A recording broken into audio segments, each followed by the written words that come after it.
اعوذ باللہ من الشیطان الرجیم، بسم اللہ الرحمن الرحیم۔ پناہ مانگتی ہوں شیطان مردود سے، شروع کرتی ہوں اللہ کے نام سے جو بڑا مہربان رحمت رحم والا ہے۔ قل هو اللہ احد اللہ الصمد لم یلد ولم یولد ولم یکن لہ کفوا احد۔ کہو وہ اللہ ایک ہے، اللہ سب سے بے نیاز ہے، وہ کسی کا محتاج نہیں، اس نے نہ کسی کو پیدا کیا اور نہ وہ کسی سے پیدا کیا گیا، اور کوئی اس کا ہم سر نہیں۔ السلام علیکم ورحمۃ اللہ وبرکاتہ۔ پروگرام اسلام اور خواتین میں ہوں آپ کی میزبان صدف اسلام۔ آج ہم اسلام اور خواتین میں اس پروگرام کے اندر جو موضوع لے کر آئے ہیں، قرآن مجید فرقان حمید کی بہت مقدس کتاب میں سورہ اخلاص، جس کے بارے میں رسول کریم حضرت محمد مصطفیٰ صلی اللہ علیہ وآلہ وسلم نے فرمایا۔ سورہ اخلاص میں اللہ رب العزت کی واحد اور تمام تر تعریفیں اللہ کی، اس کا ایک ہونا، اس کا واحد ہونا بیان کیا گیا ہے۔ تو آج ہم اپنے اس موضوع میں وہ ساری چیزیں آپ کو بتانا چاہیں گے کہ شان نزول سورہ اخلاص کی تفسیر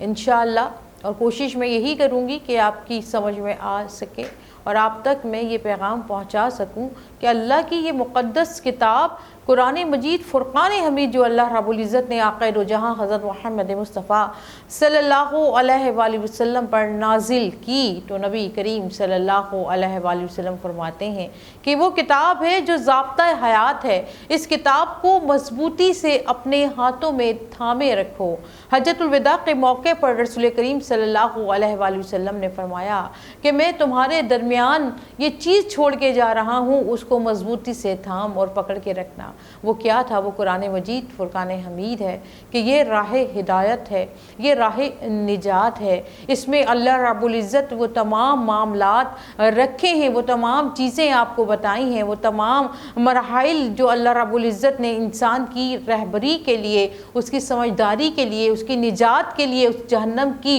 آگ سے حفاظت کے لیے اور جنت الفردوس میں اعلیٰ مقام پانے کے لیے اور زندگی کے اصول جس طرح گزارے جاتے ہیں ان کے لیے اللہ رب العزت نے اس کتاب کو نازل فرمایا رسول کریم صلی اللہ علیہ وآلہ وسلم پر کہ یہ کتاب پڑھو اور پڑھنے کے بعد راہ ہدایت حاصل کرو۔ تو آج سورہ اخلاص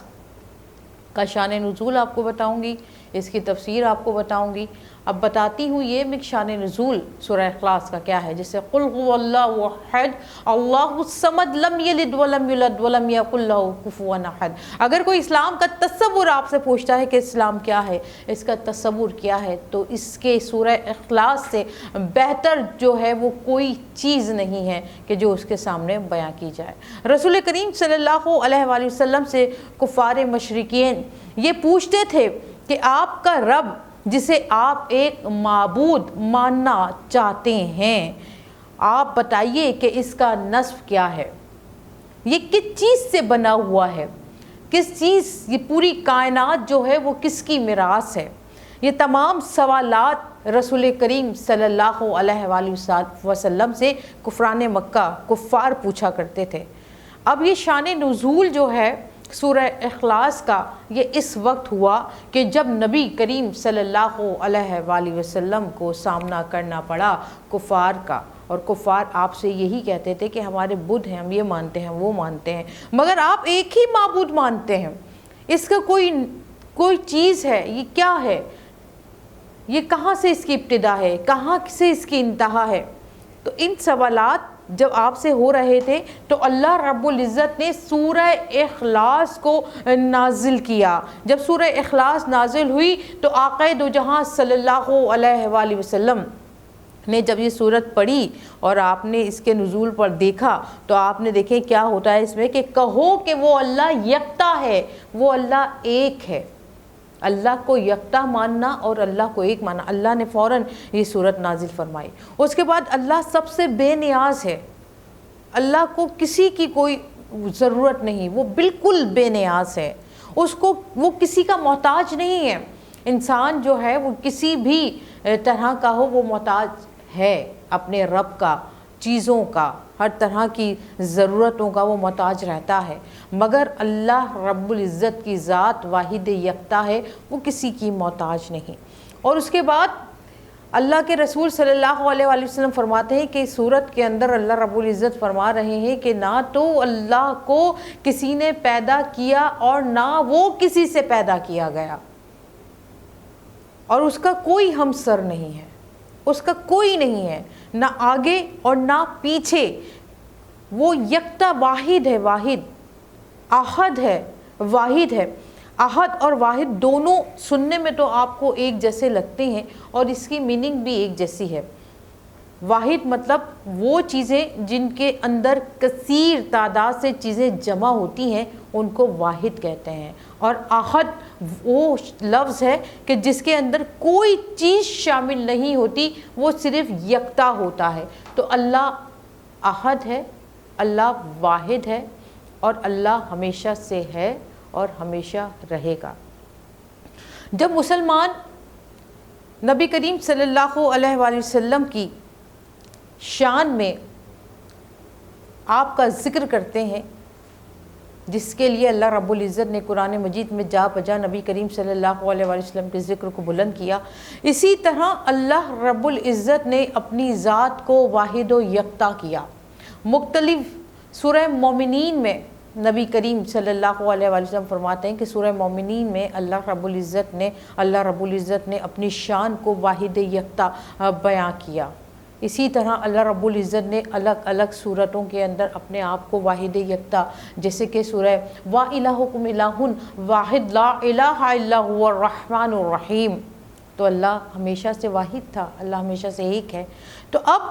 جب اللہ ایک ہے، اللہ واحد ہے، وہی تمام دنیا ایک نہیں پتنی کتنے عالموں کا رب ہے، کتنے عالم جو اللہ رب العزت نے بنائے ہیں ان کا رب ہے، وہ تمام لوگوں کی حالتوں کا جاننے والا ہے، وہ تمام لوگوں کے عیبوں کا جاننے والا ہے، وہ تمہیں رزق عطا کرتا ہے۔ آپ دیکھیے کہ جو کفار ہیں ان کو بھی اللہ رزق عطا فرماتا ہے، جو کلمہ گو ہیں، کلمہ ادا کرتے ہیں، اللہ تعالیٰ ان کو بھی رزق عطا فرماتا ہے، اور جو کلمہ ادا نہیں کرتے اللہ رب العزت ان کو بھی رزق عطا فرماتا ہے۔ تو اللہ رب العزت کی شان کو اگر دیکھا جائے تو انسان اس کی شکر گزاری کے لیے پوری زندگی بھی اگر جا نماز بچھا کر اللہ کا شکر ادا کرنے کی کوشش کرے تو نہیں کر سکتا، کیونکہ اللہ رب العزت ہی چاہتا ہے کہ انسان کو عطا فرمائے، اور اللہ ہی چاہتا ہے اگر انسان کو عطا نہ کرنا چاہے تو کوئی بھی شے اسے عطا نہیں کر سکتی۔ جیسے کہ قرآن مجید فرقان حمید میں ہے کہ اللہ جسے چاہے عزت دینا تو پوری دنیا بھی مل کر اسے ذلیل نہیں کر سکتی، اور اگر اللہ کسے ذلت میں ڈالنا چاہے، جسے پستی میں ڈالنا چاہے، جسے گمراہی میں ڈالنا چاہے تو پوری دنیا بھی مل کر اسے عزت کے مقام پر نہیں پہنچا سکتی۔ عقیدہ کیا آتا ہے؟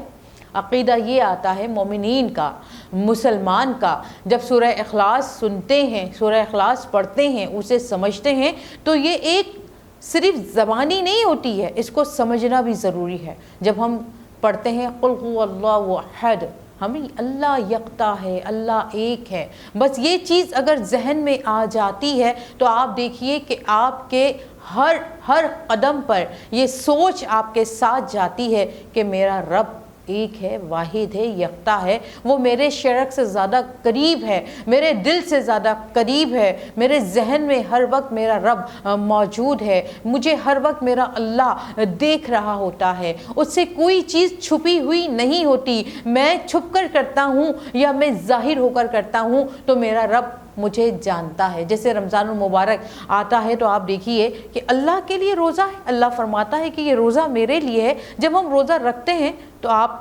بند کمرے میں بھی ہوتے ہیں، آپ چھپ کر بھی کوئی چیز کھا سکتے ہیں، آپ عبادت کرنا چاہیں نہ کرنا چاہیں یہ بھی آپ کر سکتے ہیں، مگر جب آپ یہ سمجھتے ہیں کہ حکم ربی آ گیا، یہ فرائض اسلام میں آ گیا کہ 5 ارکان کے اندر ایک رکن اسلام ہے، تو اس کے اندر یہ بھی ہے کہ رمضان کے مہینے کے روزے رکھے جائیں، اور جب ہم یہ رکھتے ہیں، یہ فرض ہمارے اوپر عائد ہے، تو ہم کہتے ہیں کہ ہم جہاں پر بھی ہوں ہمارا رب ہمیں دیکھتا ہے، ہم چاہیں تو ہمارے سامنے لا تعداد چیزیں کھانے پینے کی موجود ہوتی ہیں مگر ہم ہاتھ نہیں لگاتے، کیوں؟ کہ اس لیے کہ میرا رب ہمیں دیکھ رہا ہوتا ہے۔ اجر و ثواب سارے اللہ رب العزت ہی عطا کر رہا ہوتا ہے۔ تو بڑے کامیاب رہے ہیں وہ لوگ اپنی زندگی کے اندر، اگر ہسٹری اٹھا کے دیکھیں تو ماہ مبارک چل رہا ہے، ماہ مبارک جو یہ ہے،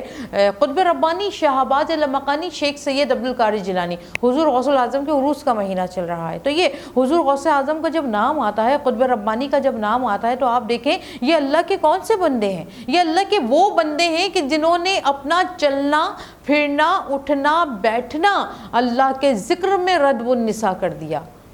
اللہ کے ذکر میں کر دیا، ان کی یاد میں کر دیا، جنگلوں میں نکل جاتے ہیں وہ اللہ کی ذات کو دیکھنے کے لیے، اللہ کی پکار کو سننے کے لیے، اللہ کا فضل حاصل کرنے کے لیے، اس کی رحمت حاصل کرنے کے لیے۔ نبی کریم صلی اللہ علیہ وآلہ وسلم کو اللہ نے کیا عطا نہیں کیا؟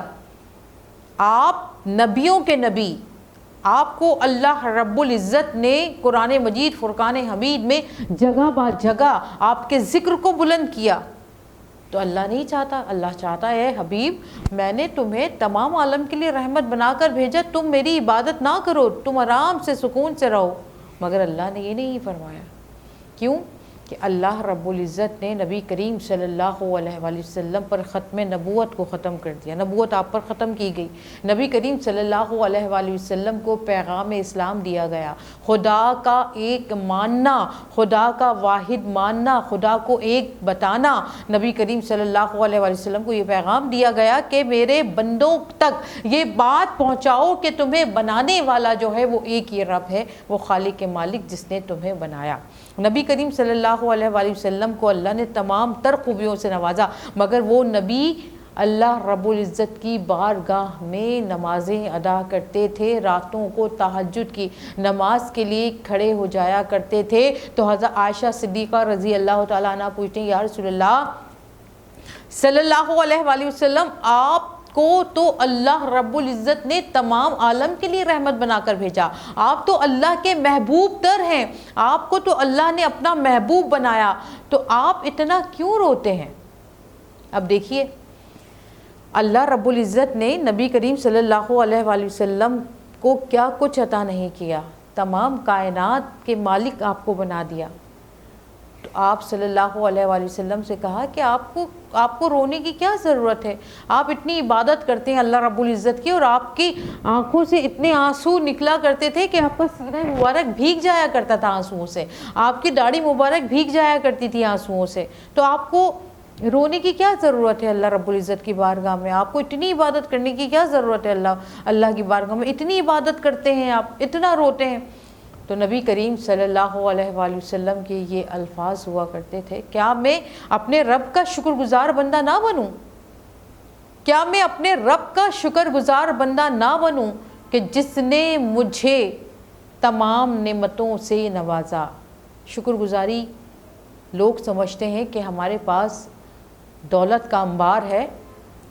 ہمارے پاس مرسڈیز ہیں، ہمارے پاس بہت سارے گھر ہیں، جائیداد ہیں، ہمارے پاس اتنا سونا ہے، ہماری 10 نسلیں بیٹھ کر کھائیں گی۔ کیا فائدہ ایسی چیزوں کا جو آپ کو اللہ سے دور کر دے، جو آپ کو اتنی فرصت بھی نہ عطا کرے کہ آپ اللہ کے شکر گزار بندے بن سکیں، اس کا شکر ادا کر سکیں۔ آپ میٹنگز میں، آپ ادھر ادھر کے کاموں میں اتنے مصروف ہیں کہ آپ 5 وقت کی نمازوں میں 1 وقت کی نماز بھی ادا نہ کر سکیں۔ تو اتنی دولت کا، اتنی چیزوں کا کیا فائدہ جو آپ کو اللہ سے دور کر دے؟ اللہ کے تو وہ بندے ہیں کہ جنہیں اللہ رب العزت نے اربوں خربوں پتی بنا دیا، مگر جب ان کے کانوں میں اللہ اکبر کی آواز آتی ہے تو اپنے سروں کو وہ اللہ کی بارگاہ میں جھکا دیتے ہیں۔ اور یہ توفیق کی بات ہے، یہ نیتوں کی بات ہے کہ اللہ جسے چاہے وہ نوازتا ہے، اور سجدے کی توفیق بھی اللہ ان لوگوں کو عطا فرماتا ہے کہ جن کو وہ چاہتا ہے کہ میری بارگاہ میں ان کی حاضری لگتی جائے، میری بارگاہ میں ان کے سر جھکتے جائیں، ان کے ہاتھ میری بارگاہ میں اٹھتے جائیں، اور میں انہیں نوازتا جاؤں، یہ مانگتے چلے جائیں اور میں انہیں نوازتا جاؤں۔ تو یہ اللہ کے وہ خاص بندے ہیں۔ تو اللہ رب العزت ہمیں بھی خاص بندوں میں شامل فرما، ہمیں بھی ذکر کرنے والا، عبادت کرنے والا بنا۔ سورہ اخلاص پر اللہ رب العزت واحد یکتا تو ہی ایک ہے، تو ہی بے نیاز ہے، تیرے سوا کوئی نہیں۔ یا اللہ تو صرف اپنا ہمیں محتاج فرما، آپ ہمیں اپنا محتاج رکھیں، کسی کا محتاج نہ بنائیں۔ تمام سننے والے دیکھنے والوں سے یہی دعا ہے کہ اللہ کی بارگاہ میں جب بھی دعا کریں تو اللہ رب العزت سے اس امید سے دعا کریں کہ پاک پروردگار تو دعاؤں کا سننے والا ہے، تو ہی سننے والا ہے اور تو ہی سننے والا ہے۔ اسی پروگرام کو انشاءاللہ آگے کسی اچھی صورت کو لیتے ہوئے قرآن مجید فرقان حمید سے ایک پروگرام لے کر آئیں گے دوبارہ آپ کے سامنے۔ میرے پروگرام کو لائک کریں، شیئر کریں اور اس کو دیکھتے رہیے، اس پہ کمنٹس بھی کریں۔ جو سوالات آپ پوچھنا چاہتے ہیں وہ آپ قرآن اور حدیث کے حوالے سے پوچھ سکتے ہیں۔ نبی کریم صلی اللہ علیہ وآلہ وسلم کی سنت سے ایک چیز آپ کو بیان کرتی چلی جاؤں۔ میں اپنے پروگرام میں کوشش کروں گی کہ آپ کو اپنے پروگرام کے آخری لمحات میں کچھ ایسا بتاتی ہوئی چلوں جو نبی کریم صلی اللہ علیہ وآلہ وسلم نے اپنی امت کے لیے بتایا اور آپ نے خود بھی عمل کیا۔ قرآن مجید فرقان حمید میں چھوٹی سی آیت ہے، یا حیو یا قیوم برحمتی کا استغیث۔ جو میرے بھائی، جو میری بہنیں، جو میرے بزرگ، جو بچے پریشان ہیں یا پریشانی میں ہیں تو یہ کثرت سے پڑھیں کہ نبی کریم صلی اللہ علیہ وآلہ وسلم جب بہت زیادہ پریشان ہوا کرتے تھے تو آپ اس تسبیحات کا ورد کیا کرتے تھے، یا حیو یا قیوم برحمتی کا استغیث۔ اسی کے ساتھ اپنی میزبان صدف اسلم کو اجازت دیجیے، فی امان اللہ۔ السلام علیکم ورحمۃ اللہ وبرکاتہ۔